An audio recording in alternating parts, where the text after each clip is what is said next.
toutes les dispositions seront prises pour que la gestion des déplacements, donc l'achat des titres de transport, de location des véhicules, etc. Donc, la formation même dans certaines entreprises peut être un métier à part entière. Voilà. Si ce n'est pas le cas, si on a une entreprise, une petite entreprise, mais bien, il faut veiller à ce que ces choses-là puissent être bien faites par l'établissement des conventions de formation, avec les cabinets, avec les consultants. Voilà. Il faut veiller à ce que tout cela, parce qu'il y a plein de papiers, de documents à faire, à préparer en amont, pendant et après la formation. Voilà. Donc la formation, c'est pas seulement dire aux gens, vous avez une formation tel jour, puis le consultant vient, les salariés sont là, les auditeurs sont là, et puis non. C'est un véritable management administratif. Il faut faire communiquer, donc envoyer les convocations aux gens à temps, n'est-ce pas, leur rappeler que votre formation qui est prévue pour cette année-là, ça va se passer de telle période à telle période, pour que lui aussi puisse prendre ses dispositions dans son poste, dans son fonction, dans sa fonction, voilà. Donc, parce que c'est tout ça qui garantit la réussite ou l'atteinte des objectifs de la formation. Voilà. Parce que vous pouvez prévoir la formation, mais ce n'est pas vous qui faites la formation. Vous avez eu par exemple une formation pour le département commercial. Ce n'est pas vous qui allez venir faire la formation à leur place. Mais si la formation n'est pas faite, qui n'a pas atteint ses objectifs, ou son objectif, c'est les ressources humaines, c'est le département de formation. Voilà. Maintenant, le reste, les causes, les impacts, tout ça, ça vient après, mais ça se comptabilise, le résultat sera comptabilisé dans la performance de la fonction RH ou de la fonction formation. Donc, la formation, c'est du management pédagogique, c'est du management financier, c'est du management administratif. Ok. Est-ce que ça va? Est-ce qu'on a des questions?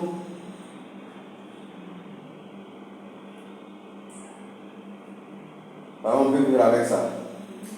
En attendant. Ok. Donc, les étapes de la formation. Et donc, une bonne politique de formation et la mise en œuvre adéquate de celle-ci implique donc une analyse intégrale systémique. Donc la formation,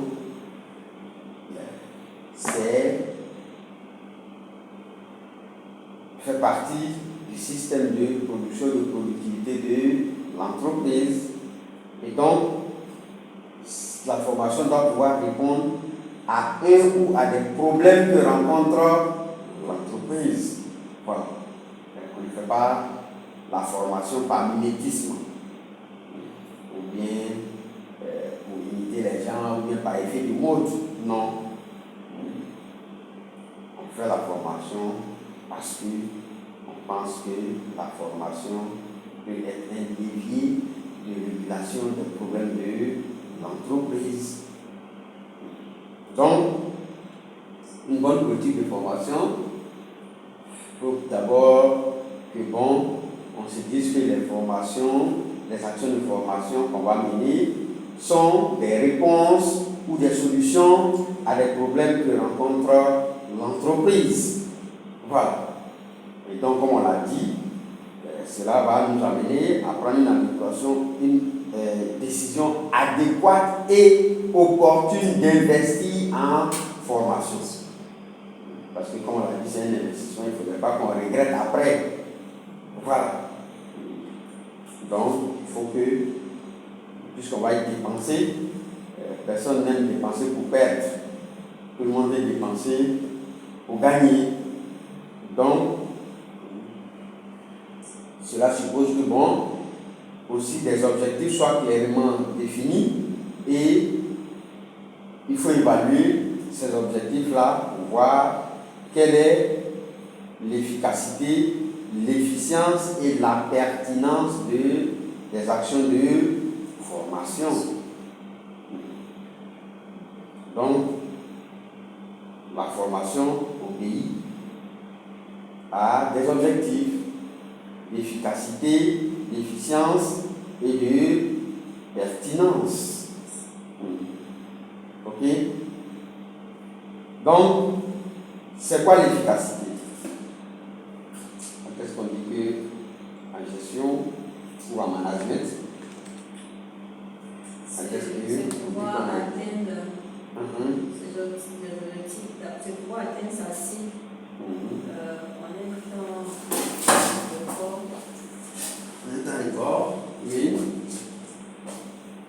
Donc, il y a le facteur objectif, le facteur temps, c'est la troisième variable.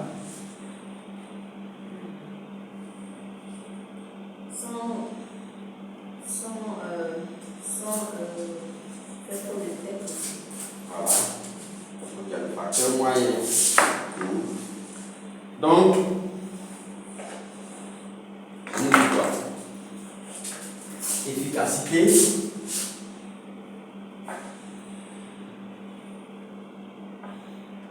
C'est donc atteindre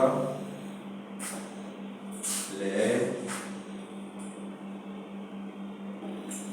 objectifs avec les moyens disponibles et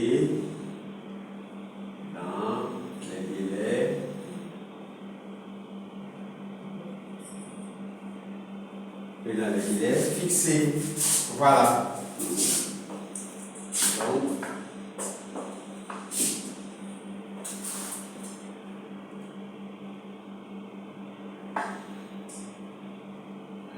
on est efficace quand on a atteint voilà, les objectifs fixés.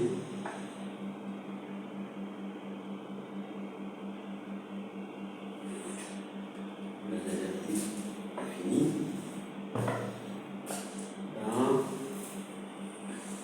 avec les moyens disponibles et dans les délais fixés. Voilà. Et l'efficience,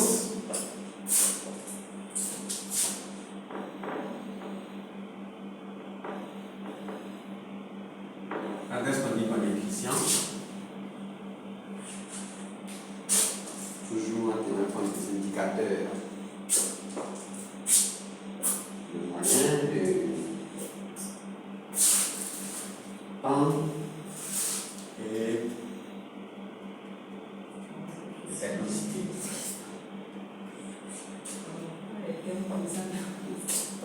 Oui.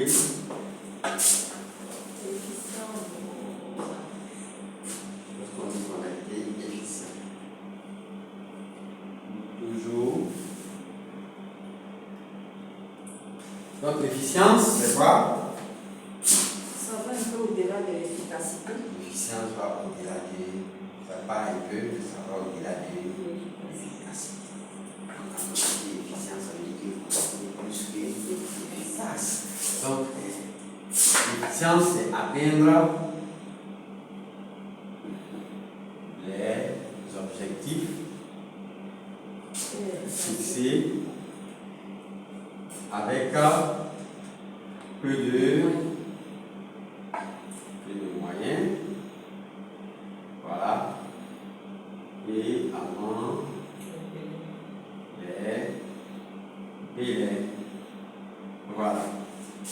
Mais c'est dépasser les objectifs. Voilà.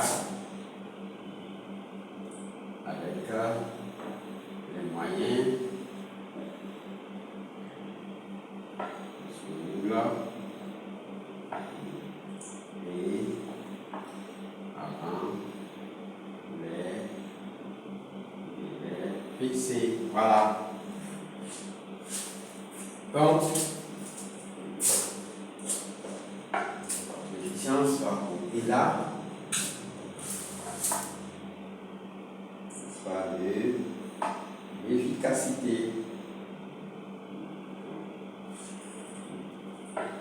Mais l'efficacité et l'efficience doivent tenir compte de la pertinence. C'est quoi la pertinence?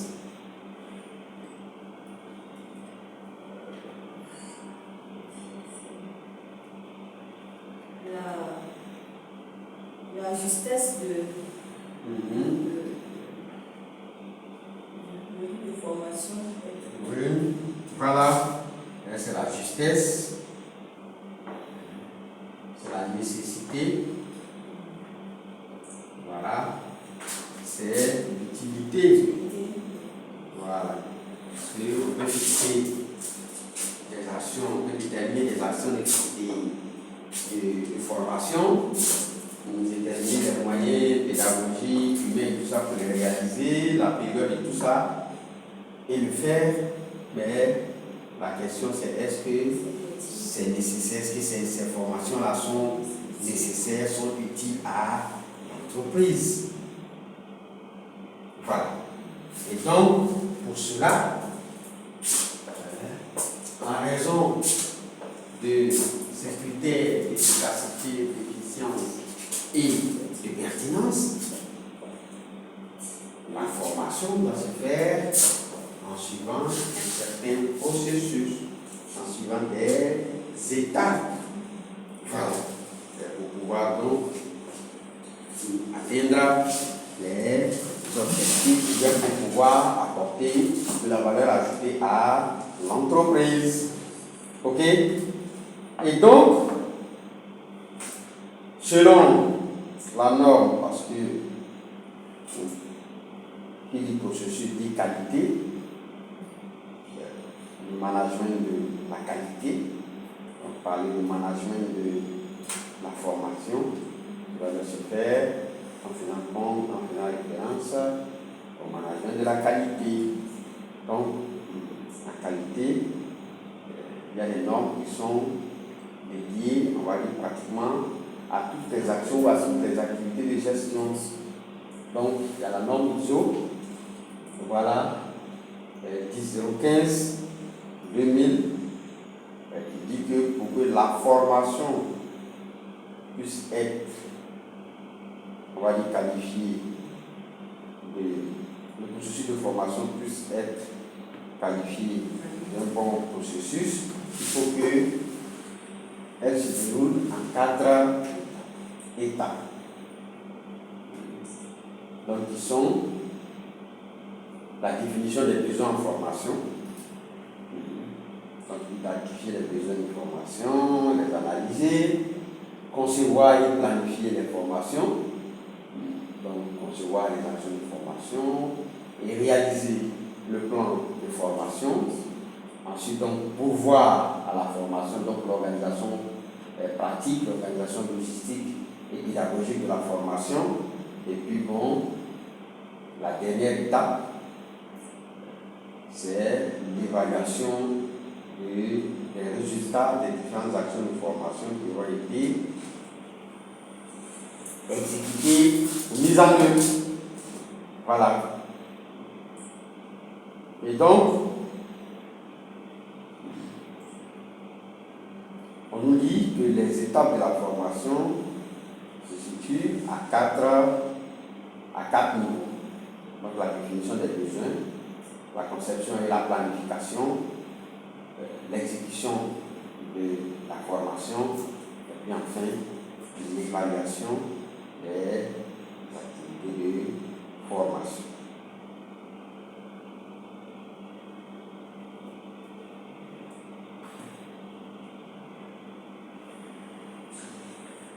Est-ce que c'est bon? On a des questions? Ça peut aller. Ça commence par concevoir et planifier. Pardon? Ça commence par définir les besoins. Non, il y a d'abord la définition des besoins. Donc, la définition des besoins, c'est l'identification des besoins et l'analyse des besoins. Formation. Voilà. Et là, on va Concevoir et planifier les actions de formation, donc, qui vont avoir été déterminées par la réalisation du plan de formation. Donc, ce qu'on a prévu dans le plan de formation, on va maintenant les exécuter. Ok? Voilà. Et donc, ensuite, quand on a exécuté, on va évaluer. Donc, ce sont ces différentes étapes-là que nous allons essayer d'expliquer maintenant.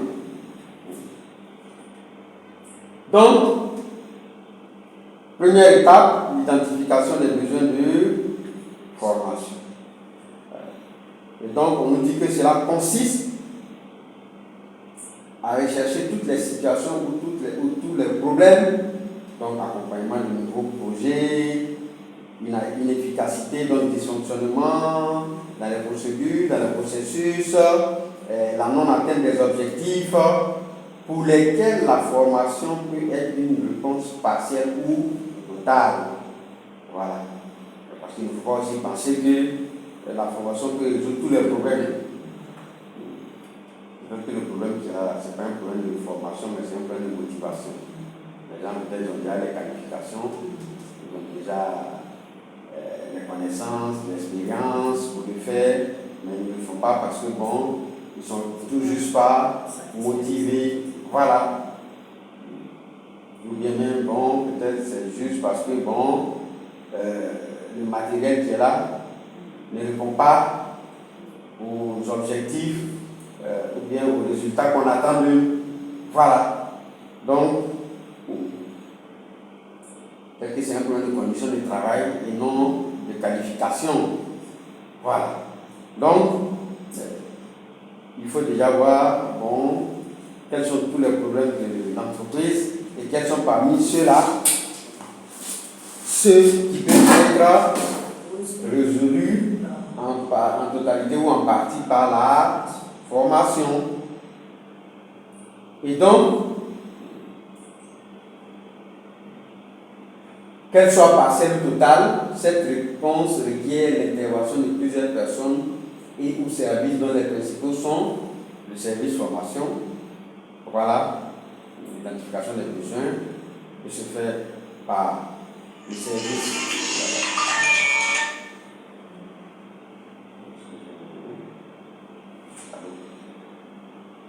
Oui,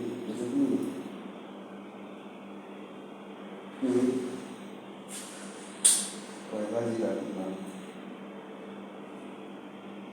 Quoi pour le mot qui t'a donné.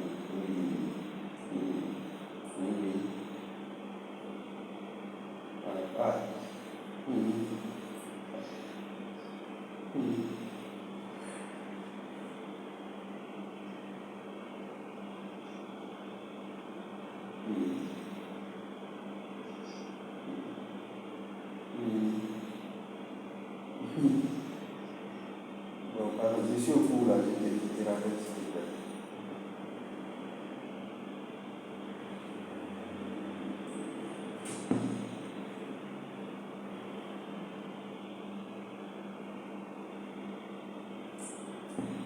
Ok, donc la formation, parce qu'on le dit toujours, la fonction ressources humaines, c'est une fonction partagée dans tous ces actes, dans toutes ces actions, dans toutes ces actions. Dans tout ce qu'on veut faire en ressources humaines, on ne s'assoit pas seul à son bureau, bien dans son coin, et puis on le fait. Voilà.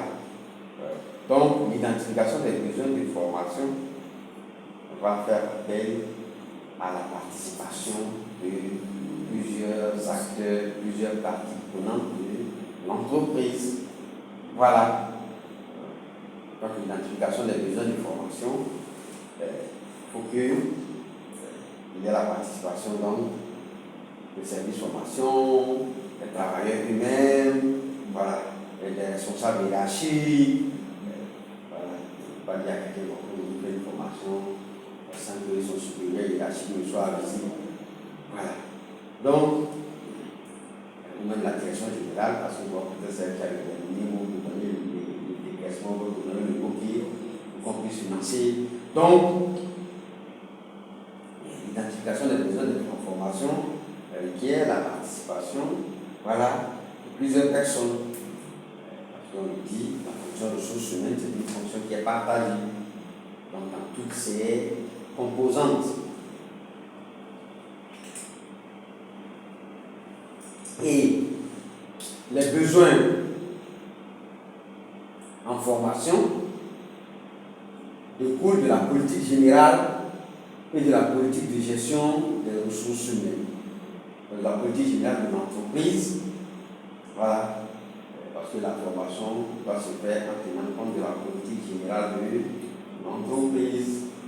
Voilà. Est-ce que l'entreprise, même dans sa politique générale, veut faire des formations pour que les gens aient des capacités, des qualités pour lui permettre d'atteindre ses objectifs? Est-ce que la fonction, n'est-ce pas, ressources humaines elle-même, voilà, perçoit la formation comme nécessaire ou bien comme primordiale à court, à moyen ou à long terme?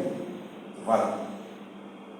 Parce que peut-être qu'on peut être aux ressources humaines, mais quand on arrive aux ressources humaines, là, il y a des problèmes, on va dire, plus importants que la formation d'abord.